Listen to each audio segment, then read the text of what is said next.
For as long as I've been using YouTube, I've heard that Mega Man 2 is one of the best Capcom games ever made, and a few times I've even heard it called the greatest Mega Man title. You're watching Rayl Deal Games, and today, my friends John and Ryan and I will be stress testing that claim by checking out Mega Man 2 for the first time. Our playthrough was an interesting one because right away we noticed that Mega Man 2 has difficulty options, which is a rarity in 80s games. Considering the fact that we just brute forced and suffered our way through the Wily Stages of the first Mega Man game right before playing this game, we opted for normal difficulty, which is clearly the easy mode of this game. When my friends and I get together, we try to play as many of these Mega Man titles in one go as we can, and because I had lost my voice over the course of the first game, I'm going to sound mighty odd in clips of our live reactions to things within this game. I hope you don't mind. By the end of this video, I'll explain why I'm surprised that Mega Man 2 is as well beloved as it is. It is undeniably a great 80s game, but I don't think it's the best Mega Man title at all. If you end up liking this video, subscribing and ringing the notification bell are the only ways to ensure you don't miss out on my future work. I release new gaming videos every single Friday, and we plan to review the rest of the mainline Mega Man series and GBA Zero sub-series over the course of this year and next year. With all of that established, let's dive right in.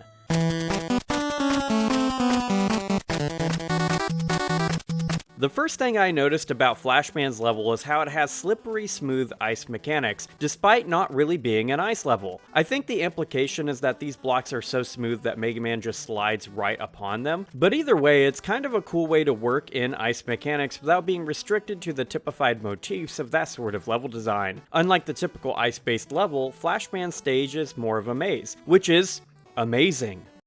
Oh, brother, this guy stinks! In this level, Right Armor appears for the first time in the series, and I know this is a bit different than the Right Armor that would become common in the X games, but it's still cool to see that precursor here. It's very likely that these guys are inspired by the AT-ATs from Star Wars, kinda like how Bomb Man's level in the first game looks very Bespin-like. Funnily enough, I found the exact right pathway to an energy refill pickup through the winding, discombobulating maze of this level. Oh, I made a good decision. Are you sure about that? No, you can't defeat Steve from IT. Yeah, I made a great decision, John. The only bad decision I made was sliding backwards. Oh, look at me, dude. Fucking luck sack. Don't fall. Yeah. Oh. Oh, is that an upgrade I just got? Yeah, it looks like No. it. Is that like confidence I'm hearing, or is it just? Have you start. played this one? Oh, look at that! Yeah, there's one down there. Oh, what the heck? I'm so Let you good. refill your tanks whenever. Brian accidentally was a Giga Chad. This mechanic would later be expanded upon in the X games, but it's clear that Capcom were really on the right track with Mega Man 2, which is an example of why this game probably stands out for so many people. In comparison to the previous title, this is so clearly a step up in terms of design, both mechanically and resource management wise. In this game, these refill tanks are straight up consumables, which does hurt their versatility a little bit. Normal difficulty clearly increases health and extra life drops and damage dealt, while also decreasing damage taken, making this game so much easier than the first game. I would hazard a guess that this factors into people's fond memories of the title because this definitely is the sort of 80s game that is actually beatable by children. No doubt it still would have taken time and some good old getting good, but it's far more kind and generous with resources and health than the first game or any other game in the franchise I've played. I nearly killed Flashman on my first attempt despite not having full health, but Ryan killed him on the crackback pretty easily. Yeah, you can literally just race him.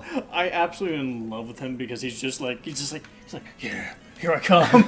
Like, just such If you could freeze time, wouldn't you walk like that? I mean, honestly, yeah. I did like how Flashman would periodically freeze time to get in a cheap hit on Mega Man, and I was hoping this is how his gun would work for us too. But unfortunately, his weapon seemed incredibly useless outside of making a certain platforming section later in our playthrough easier. One of the downsides of an easy mode is that the bosses lose a bit of texture and flavor when we don't have to earn our win against them. This is actually one of the reasons I never look up a recommended boss order, because learning the boss mechanics in this series is one of my favorite things about the franchise. That being said, Mega Man 1 put us through the ringer so much that I don't regret toning down the difficulty just a hair. I think we're just playing the newly designed American mode right now. I think difficult is the normal mode. I'm fine with that. After playing Mega Man 1, I don't need this. I turned you pink and gay. I hope you like it. After this, we continued with John's initial pick, Metal Man.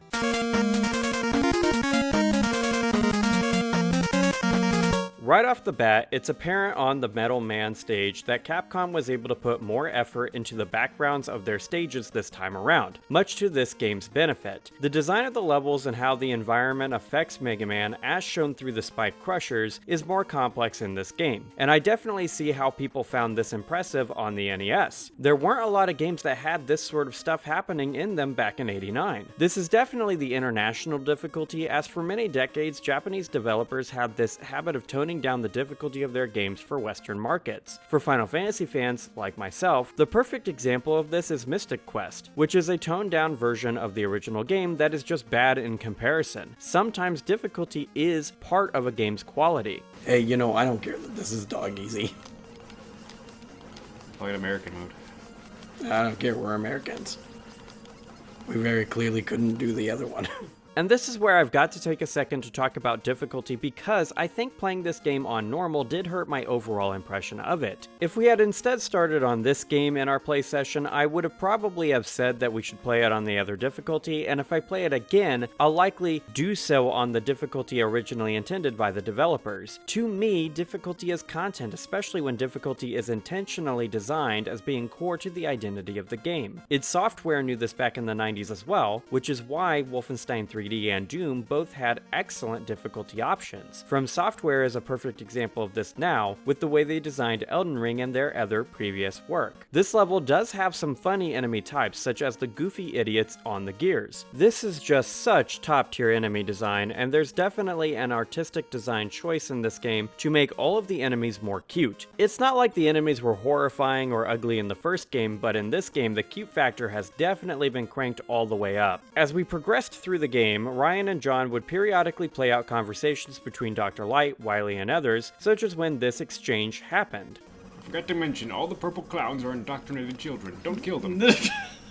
Oh shit, you killed 5 already? Oh no! Oh well, move along. I guess you better keep doing it. Going into Mega Man 2 after Mega Man is kinda like when John and I went from X3 to X4. It's a nice palate cleanser following the head-bashing, hack-slinging slasher horror of Yellow Devil. I do like how you're able to hold up to 3 refill tanks in this game, but the good elements of design in Mega Man 2 are often off-balanced by annoying elements, such as the constant menuing for switching up weapons. This is something Mega Man X fixes, and it is possible that maybe Mega Man 3 or 4 addresses this issue too. Playing around with the new tools we got from Flashman, we learned about our freeze power and power number 3, although we wouldn't actually know 3 attaches to walls until the Wily Stages. Flashman's ability burns power so fast that there's only specific situations where it'll be useful, especially since weapon swapping is impossible while the power is active. Like I said before, we would only use it for one platforming challenge later on in our playthrough. Every other time we used it was ironically a waste of time. In this stage, John learned once again that the enemy refill pips don't automatically get allocated to empty weapon tanks, which is another element of these first 2 Mega Man games. Later, entries would change for the better. After fighting Iceman in the first game, Metal Man was super easy, but I can't say he was bad. Him being just a hair easier than Iceman is probably a sign Capcom learned from their first foray into Mega Man design. He's just a weaker version of Iceman, it looks like. Oh, I guess he... By weaker, you mean better design? I just mean he's easier to dodge. Oh, so if I kill him, it's not the same as killing Iceman? I liked Iceman. I like he did the same pattern over and over and over. Yeah, it was doable. One thing about the easier or better designed games in the series that isn't necessarily a knock against them or anything like that is that it kinda sucks how there are fewer moments that make us laugh uncontrollably. It's like the cosmic irony of good game design, as there is less comedy when the game is more fair. This doesn't take away from the fact that Mega Man 2 is better than the first game, so far though. Ryan proclaims that Woodman is likely weak to Metal Man's power, which is exactly why we went to Heatman instead. Alright, so okay, so you know Metal Man's good against Woodman. How do you know that for free? It's a buzzsaw, Brian! You're right. That's why we're not going to Woodman. Oh, come on. Quickman is probably weak against No! Time Stop. I always pick the fire level! Ryan really wants us to play Mega Man as intended, but for those of you who have been following the series know, that's just not the way John and I play Mega Man. By the end of this review series, I think he's just gonna have an aneurysm dealing with our antics.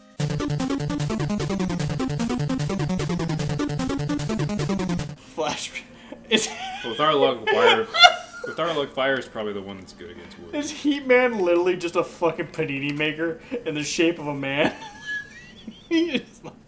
He-Man is actually a cigarette lighter, which shows you just how much of an 80s game this is. This was back when products marketed to children could still have cigarettes in them or be in the shape of cigs, like those old cigarette candies that were still around when I was growing up. This is by far a worse fire level than the one in the first game or the ones in X and X4. It brings back the disappearing blocks from the first game, which I could definitely have gone without. This is baby mode. You bitch about nothing. Oh god, oh god, oh god! And I actually think the disappearing block bridge towards the end of Heatman's stage is just bad overall. I'm just not a fan of this mechanic. Okay, well, Mega Man X is like the exclusion. Fuck this. Why did they put life there so you can... You have to wait for the cycle and then jump back up. No. Yep. This is not fucking good right here. No, that was really, By really bad. fucking objectively speaking, that is absolute shit. That was cool. No, that was kind of rude. Absolute fucking, yeah. Bonk your head is a little funny prank. The rest of the game is so easy. It has to have something hard. So cute. He-Man himself is mechanically simple. He only has 2 attacks, one where he spits out fireballs that create columns of fiery death when they strike the ground, and another where he zips towards the player, kinda like a zip lighter. The charge up for this has invincibility frames, but considering how easy it is to get away from it, this is not a bad thing at all. When we play these games, we rotate who gets to pick the next Robot Master, so Ryan's pick of Woodman is next.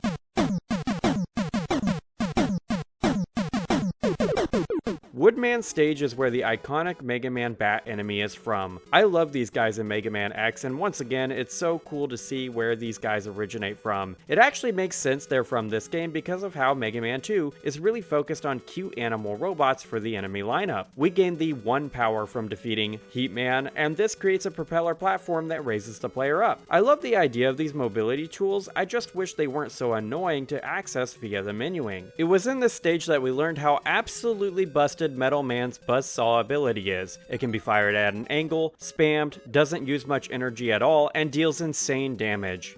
Why do you think everything I do is going against? You think everything I do is in defiance of you? I'm gonna live my life. I think you need to get over yourself, bro. I am living my life. I'm fucking doing things, and you think it's all about you, and I'm just trying to buzzsaw some rabbits, but you don't want to let me live my life. The image of a man holding a rabbit, slowly pushing it towards a buzzsaw is absolutely horrifying to me.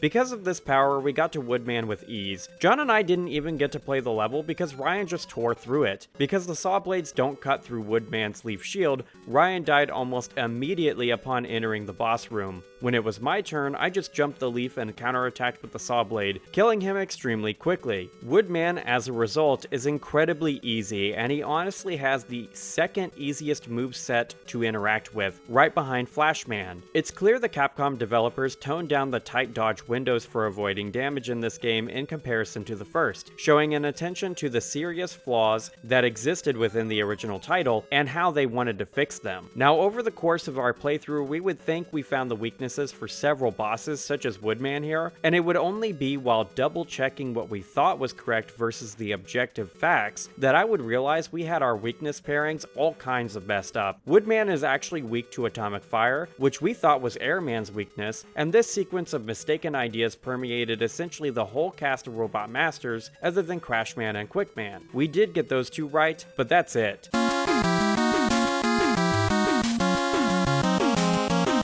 John picked Airman because he liked the manta ray look of his headshot in the main menu. Why do the platforms have faces? What? What the fuck? Is that like a little Oni fucking platform? Yeah, it seems like it. What the fuck is this fucking level? I died. Bye, Ryan. Game over. John turd. Starting out with Ryan's death, there are a few things about this level that stood out to me. Firstly, I love the sprite work on the clouds. The backdrops in Mega Man 2 are a true and marked improvement over the first game and really add to the overall vibes of the title. I also quite like several of the enemies on this level, such as the Cloud Soldiers with lightning bolts. They're my favorite on the level because I like the way they have to be killed to access their platforms for progression. That's a cool and unique element to Mega Man design that will be repeated in later games but first appears in this one. Other than Heatman's level, I would say all of the levels in this game have actually been pretty darn good. I ended up avoiding Metal Man's power as much as possible because of how broken it is, so the footage used in this demonstrating the ungodly power of those spammable blades is John or Ryan playing. It is the conjunction of the buzzsaw and the baby birds that we'd realize just how insane the drop rates for health and energy refill items are in this game. Did we accidentally get the most powerful ability? Oh shit. Okay. Oh god, it's like... Die, dumbass. What the hell? That's so...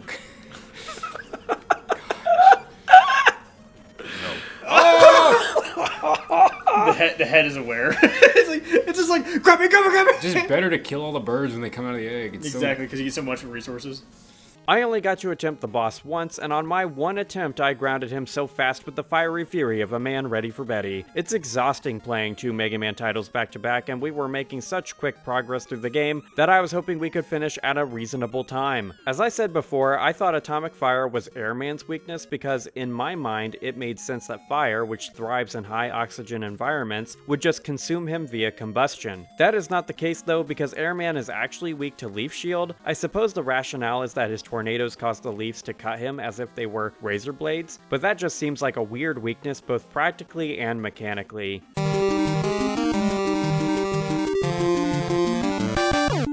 only time we have a hard time is when there's a cliff or something that instantly kills you. Otherwise, we just blaze through the game because everything drops full health. Immediately, Bubble Man's level impresses with the seriously impressive waterfall background. For the time, having this much motion on screen would be a flex, even if I do think overall it is kinda hard on the eyes. I'm pretty sensitive to bright lights, and that could be impacting it though. The frog enemies on this stage are beautiful. I love the confident expression on their face as they spit out 3 of their children, like weaponized toddlers. I love how all of the enemies in this game are so cute, and Mega Man just absolutely savagely murders them without any concern at all. Oh god. Yet again, we're just murdering children. This is murdering animals. Yeah, it's all animals. This is all animals. Well, get the saw. Get the saw. You know the drill. I mean the saw. Okay.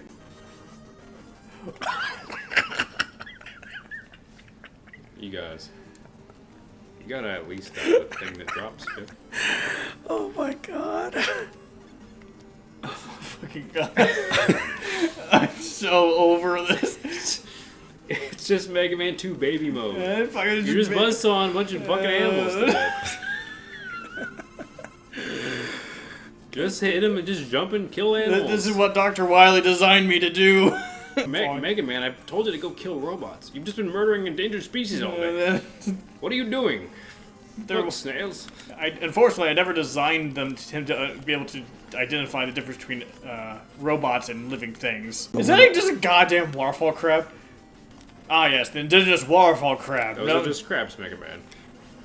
Oh Those are god, just coconut crabs. they're migrating to lay eggs. That's the last of their kind, Mega Man. Look how cute they are, Mega Man. Oh my god, man! A buzzsaw, what? This is such a brutal way to kill them, Mega Man.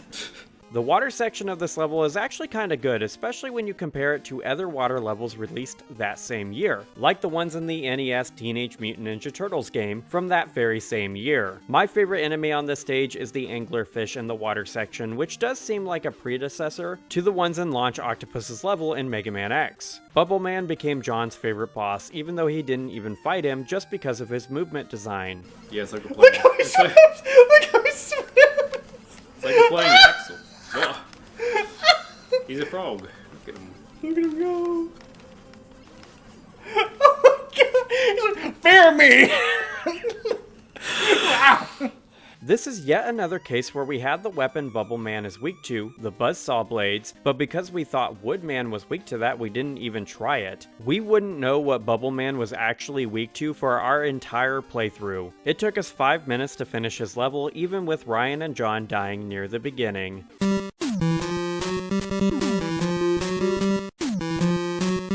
Look at the little fucking Windows 98 Yeah, you're right. Screensaver Yeah, it is. level here. I'm killing these guys with buzzsaws. How does it make you feel? Happy. I love those guys. To me, this level is just really ugly, but at least the Mets are back. I love these guys. Art style and direction aside, there are elements of this level I like, such as the sections where the designers put platforms below these higher up areas because it shows how they learned from the feels bad nature of falling between zones in Elecman's level from the first game. I also like how this level is essentially just a space ladder, taking you all the way into the stratosphere to fight Crashman. I'm escaping to the one place that hasn't been corrupted by capitalism. Space!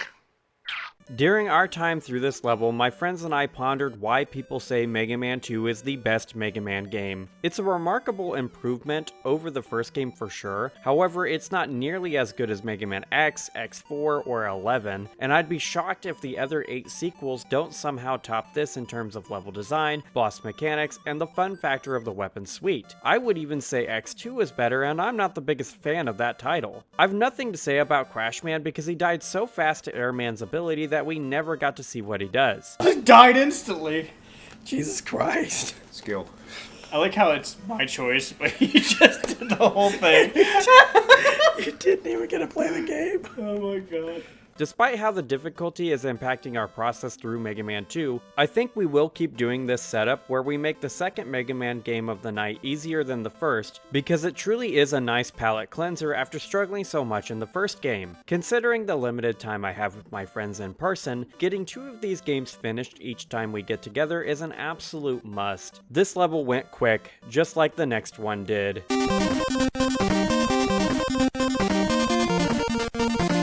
Since Flashman's power lacks all offensive capabilities, I've been confused as to which Robot Master is technically weak to him. Quickman's stage showed me right away why Flashman's power exists. This whole level is the laser beam dodging section that Mega Man X8 would reuse over 10 years later. I hated it when we played that game, and I hate it now, although it was a bit easier to get through this time since we already knew the trick and relative order we should fall in. That's just tornado launcher. Uh-oh.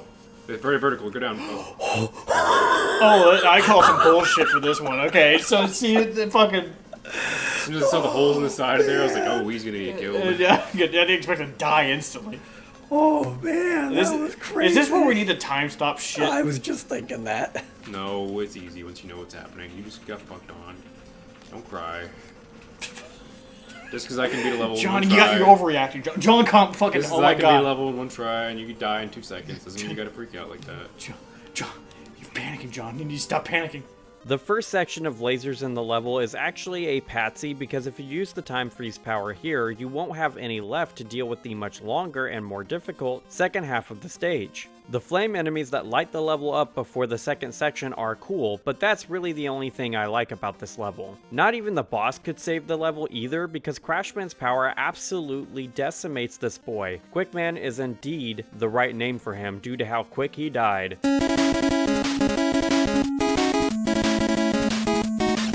The gauntlet of platforming challenges, difficult boss fights, and pressure of constantly dwindling resources is the final and worst part of every Mega Man game my friends and I have played so far. The Wily Stages in the first Mega Man were egregiously bad, and Mega Man 2's are only slightly better. The key thing that makes Mega Man 2's better is that Yellow Devil isn't in this game, but that's pretty much all Mega Man 2 has over the first game in this particular category. In the first Wily Stage, we finally learned what the 3 mobility tool does. It creates a wall-crawling platform that we would only use when absolutely necessary. It did come up because the numbered powers are a requirement of getting through the Wily Stages. At the end of this stage is a dragon boss that reminds me a lot of Grim Matchstick from Cuphead. We killed it with Quickman's blades pretty easily.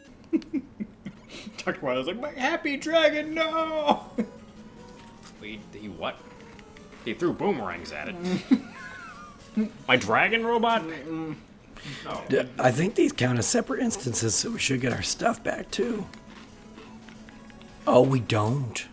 I haven't talked about it yet, but I am so happy the developers got rid of the mechanic where you can get killed after dealing the killing blow on a boss. This is what caused us to have to kill Iceman 5 times before we technically succeeded at killing him, and it just doesn't feel good. It's just another example of how Capcom learned from their mistakes for Mega Man 2. Most of the second Wily stage is okay, despite it being spike-laden. The final part is a block boss that is killed by bubbles, and the real realization from this particular level is the way in which energy stores for things don't refill between Wily stages. This is an issue in Mega Man 2 because certain sections of this game are actually unbeatable if you don't have access to certain mobility tools or, in 3 separate cases, specific weapons. These wall enemies can only be killed by the bubble shot, and if that's not entirely true, my friends and I didn't find another weapon that dealt damage to them. It's possible the normal Mega Buster does damage to them, but if that's the case, it does so little damage that we were fooled into believing it did nothing. This means that if you don't have the weapons, you can't progress, which is super bad design.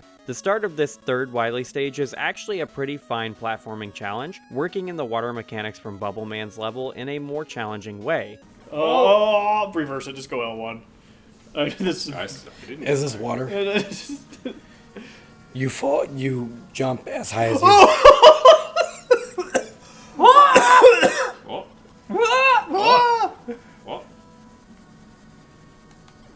Existence is pain! Looking at a mercy sign! Dr. Light, why? Yo, right now? Why did he give me pain receptors?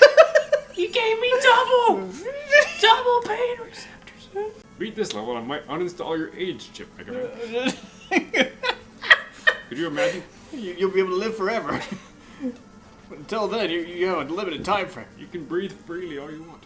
And the level is capped off by a souped up version of Gutsman. Hitting him in the head with the Mega Buster is how we killed him, and if there's some small praise I can give the Wily stages in this game, it's that they are incredibly short. That's something at least. Considering the 4th Wily stage is the worst in the game because of how it requires a full charge of Crash Man's power to be able to finish it, I wouldn't be able to stand this game at all if the stages were longer. The turret boss at the end of the stage requires Crash Man's power to break down the walls in the room, and it's the only weapon that can effectively deal damage to the turrets themselves. John was able to dodge the turret blasts a few times, but this only seems possible when there's only a handful of them left. On our first attempt, we failed just because we didn't have a full charge of Crashman's power. So we reset to an earlier area, grinded our energy stores to full, and finished the stage. The 5th Wily stage is the Boss Rush stage, and this is actually the first time where the Boss Rush would be displayed in the classic 8 telepad style that most games in the franchise I've played would reuse in the future. We were able to glean a few of the weaknesses definitely here, but once again we got most of them wrong by the end of our playthrough. Heatman is definitely weak to Bubble Shot, and we thought Metal Man's weakness is Quick Man's Boomerang, but while reading into the Robot Master weaknesses for this video, I learned Metal Man's true weakness is his own power, which is ludicrous. Whatever, I don't even care at this point. The stage ends with a 2-phase boss fight that is ripped to shreds with Metal Man's power. Wily runs away, hidden in the 6th and final stage. The whole stage is essentially just the final boss fight against the alien projection Wily tries to use to best Mega Man. This thing can only be hurt by the bubble shot, so if you don't have it, you lose. Once again, it's possible Mega Buster does damage, but if it does, we must have missed with it when we thought we had hit. From our perspective, it looked like it did no damage. This is just absolutely another example of blatantly bad game design. We only managed to defeat him because we just happened to have enough charge left. One thing I have issue with Mega Man 2 is that they have so many areas that require like specific amounts of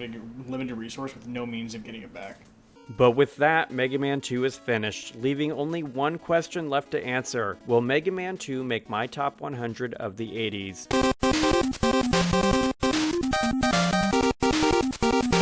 Mega Man 2 will be making the top 100 of the 80s for me, and I do like it better than the first game. Most of it is better designed, but there are elements that aren't good, like how it requires certain weapons and powers at certain areas without any clue as to that being a thing or providing refills. This is definitely under X, X2, and X4 for me, and even though I do think it is a pretty good game and I'd recommend it, I am confused as to why it is held in such high esteem. It could be that the rest of the mainline series is just worse, just like how the X series gets terrible after X4, but I know that's not the case for Mega Man 11 because I've played that game. It may be true that the others immediately following Mega Man 2 on the NES are worse though. I truly hope this is one of those things where Mega Man 2 is held in such high esteem because of the memories people have with it, rather than it being a thing where it is just better designed than what comes next. We'll have to see as we continue with this series. Mega Man 3 will be next. And that's the video, my guys. What do you think of Mega Man 2? Let's discuss it and its place in the franchise in the comments below, and while you're there, smash that like button and subscribe. I make new gaming videos every single Friday, and ringing the notification bell is the only way to make sure you don't miss out on my future gaming work.